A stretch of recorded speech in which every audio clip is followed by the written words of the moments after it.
დიდი მადლობა ამწურავი ამბებისთვის. ახალს ჩვენ ოდნა მოგვიანებით ისევ დაუბრუნდებით და თამთა სანიკიძეც შემოგვიერთდება. მოკლედ, რაც შეეხება დღის კიდევ ერთ მთავარ თემას. ღია თამაშის შემოქმედებით ჯგუფმა საკმაოდ ბევრი იფიქრა თუ რა თემაზე მოგვეწია სტუმრები და ეს აღმოჩნდა სოციალური მდგომარეობა. რა ხდება საქართველოში? თუ მსოფლიო ბანკის მონაცემებს დავეყნობით, ყოველწლიურად ვითარება კიდევ უარესი ხდება.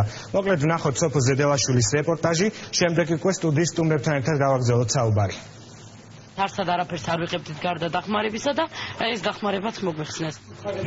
კახეთში მცხოვრებ 4-სულიან ოჯახს მეორე თვეა სოციალური დახმარება არ აუღია. მანანა მუმლაძე ყვარლის რაიონის სოფელ წისკანაანცერში მდებარე ამ ავარიულ სახლში მეუღლესთან და 2 მცირეწლოვან შვილთან ერთად ცხოვრობს. მანანა ამბობს, რომ დახმარების შეწყვეტის მიზეზი ოჯახის კუთვნილი 2 ქათამი და მეუღლის მიერ მეზობლების ვენახში მუშაობით მიღებული 60 ლარიანი სეზონური შემოსავალი გახდა. ხან სულს გავუკეთებ ხოლმე უკარტოფილოს, როცა არ არის კარტოფილი. ბევრჯერ მოცხიმოც გამიკეთებია. ჭინჭარს თუ მოვკრებავთ და აი ელემენტარული რომ თითქმის ყველაფერი ენატრებათ ბავშვებს. რა თქმა უნდა, ბევრჯერ შეიძლება დავჩერებან იმის გამო, რომ ბავშვები ისე ტიპური დავენაწილებინა და ბევრჯერ შეიძლება დამიძინია. ჯანდაცვის და სოციალურ საკითხთა სამინისტრომ თებერვალში სოციალური დახმარება 18,000-მდე ოჯახს შეუჩერა და შეუწყვიტა. ათასობით ოჯახისთვის დახმარებაზე უარის თქმა სოციალური მომსახურების სააგენტოში ასახსნია. როგორც აღმოჩნდა, ამ ეტაპზე ბევრად უფრო მეტი რაოდენობა იყო ოჯახებისა, რომლებმაც არასწორი ინფორმაცია მოაგასულწლებთან შედარებით, რომლებმაც არასწორი ინფორმაცია მოაწოდეს სააგენტოს თანამშრომლებს. პროცესი არის მუდმივი. როგორც სააგენტოში განმარტავენ, ოჯახებისთვის დახმარების შეწყვეტა სოციალურად დაუცველთა ბაზის შემოსავლების სამსახურის მონაცემებთან შედარებამ გამოიწვია.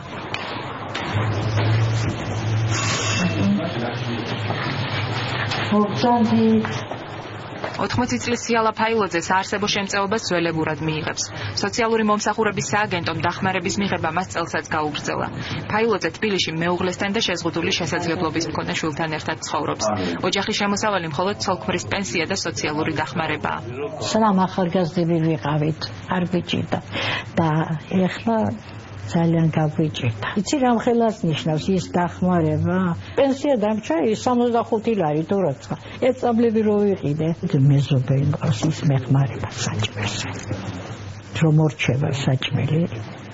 ფაილოძე ამბობს, რომ პენსიას ძირითადად მედიკამენტების შესაძენად ხარჯავენ. ამიტომ ოჯახს ხშირად აუცილებელზე უარის თქმაც უხდება. ხორცი ჭამეულა, ექიბა ვითხრა და გებეცინა. ვერ ახერხებ ხშირად ხორცს. ვერ ვახერხებ.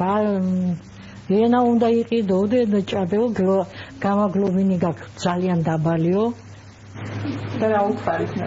მე რა უთხარით რა ითვიყიდო თქო და გაიცინა ექიბა რაკდას ექიბი ხარ მიყიდიდა. სოციალური მომსახურების სააგენტოს მონაცემებით საარსებო შემწეობა საქართველოში ამ დროისთვის 129,486 სიღარიბის ზღვარს ქვემოთ მყოფი ოჯახი იღებს. შემწეობის რაოდენობა ოჯახის ერთ წევრზე 30, ხოლო ყველა მომდევნოზე 24 ლარის ოდენობით განისაზღვრება. სიღარიბის პრობლემაზე საქართველოში ევროკავშირის სპეციალურმა წარმომადგენელმა თომას ჰამერბერგმაც ისაუბრა. მე შევისწავლე ვითარება სოციალური და ეკონომიკური უფლებების კუთხით და მინდა გითხრათ, რომ სიტუაცია ნამდვილად არ არის სახარბიელო. სიღარიბის თვალსაზრისით, იუნისეფის მონაცემებით 77,000 ბავშვი საქართველოში უკიდურესი სიღარიბის პირობებში ცხოვრობს და მათი აკადემიური მოსწრება არ არის მაღალი. რა აქ ცხოვრობ ჩვენ? 7 წელზე მეტია თითქმის. შუქი არ გვაქვს. აგერ აქ მეცადინეობს ჩემი შვილი. აი ამ სანთლების შუქზე ხანდახან მაკარონს ყიდულობ. ერთჯერად სუპებს ყიდულობ. ხან ფანჯრებს ასუფთავებ და იქიდან შემომაგ. პატარა შემოსავალი მაქვს. ჯიქიას ქუჩაზე მდებარე ამ თავშესაფარში რამდენიმე სოციალურად დაუცველი ოჯახი ელექტროენერგიისა და ბუნებრივი აირის გარეშე უმძიმეს პირობებში ცხოვრობს. მშობლებთან ერთად ინფრასტრუქტურულად სრულიად გაუმართავ შენობაში ბავშვები და შეზღუდული შესაძლებლობის მქონე პირებიც არიან.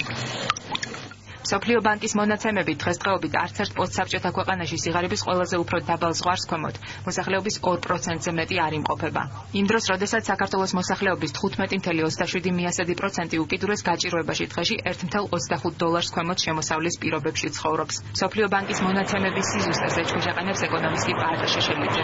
90-იან წლებში საქართველოს მოსახლეობის გამარჯვება მკვეთრად გაუარესდა კონფლიქტებისა და მათი დანაზოგების გაუფასურების გამო. რეფორმების პერიოდი არის 2004-2008 და ამ პერიოდში რა თქმა უნდა მოსახლეობის ზოგადი მდგომარეობა უმჯობესდება, შეიძლება სხვაგან ბევრად უფრო სწრაფად უმჯობესდება ვითარება, ამიტომ საერთაშორისო რეიტინგში შეიძლება თლად უკეთ კარგად ვერ გამოვიყურება. ოფიციალური სტატისტიკის მიხედვით საქართველოს მოსახლეობის 36.5% ღარიბია.